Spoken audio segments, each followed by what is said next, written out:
All right, mate. Let's look here. Semi new coin on KuCoin. 2 week stop hunt. It looks like a new trade. A trade on the new year. Well, actually, since you've said that, let's start on the yearly. Have a little bit of a look at that. Yeah, yeah, it does look really good. You have to say it looks pretty fantastic on the yearly for liquidity grab. You can see up here there's VWAP. That would be the yearly VWAP up here. So on a new year, you could, if I can get that there somewhere, you can have a target up there for sure that at some point it'll want to come back up there to take liquidity and get that bounce back into VWAP.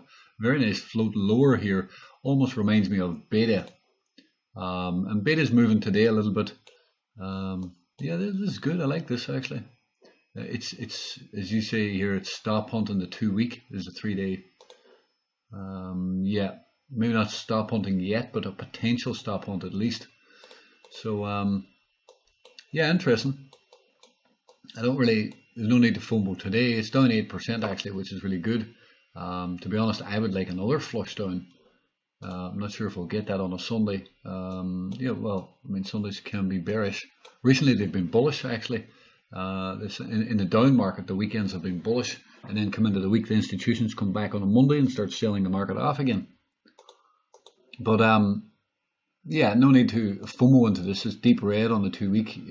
Ideally, you'd like to see a little push down on a new 2 week and then flip green. And as soon as it flips green again, after a little bit of more flush out and pops up and flips green, that's when you want to be looking to get into this. That's the safe play, safe time to get into it. So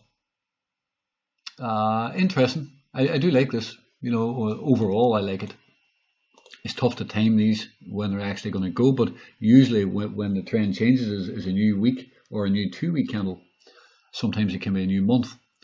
So nothing to do today. It's down 8%. It was down from the looks of it a lot more, probably 15% or whatever that is. But I agree with you. This new 2 week, we can see VWAP or up here at $25, sorry. So was it 25 cents? Yeah, interesting because it's just above this previous pivot. So if it's going to come back up and take liquidity, say if it gets a wee bit of a dip, comes back up, takes liquidity above this first high, which is also the yearly VWAP. So that would be your longer term target. From that it could pull back off that or whatever, but at some point you have to think the price is getting into this level.